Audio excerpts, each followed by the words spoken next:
नमस्कार प्रेक्षको, स्वागत आहे आपल्या यूट्यूब चॅनलवर। आज आपण पाहणार आहोत घरी कोणते झाड लावणे शुभ मानले जाते। पहिला, तुळस घरातील नकारात्मक ऊर्जा नष्ट करते। दुसरं, बेल देवी लक्ष्मीचे स्थिर वास मानले जाते। तिसरं, शमी दोषाचा प्रभाव कमी करण्यास मदत करतो।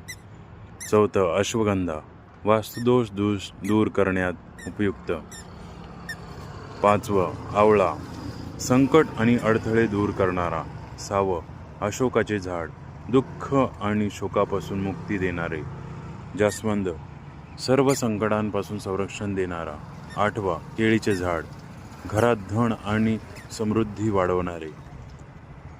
नववं, मनी प्लांट सुख समृद्धी आणि आर्थिक वाढ घडवणारा। असेच नवीन व्हिडिओ पाहण्यासाठी आपल्या चॅनलला लाईक, सबस्क्राईब, शेअर, कमेंट्स करायला नक्की विसरू नका। धन्यवाद।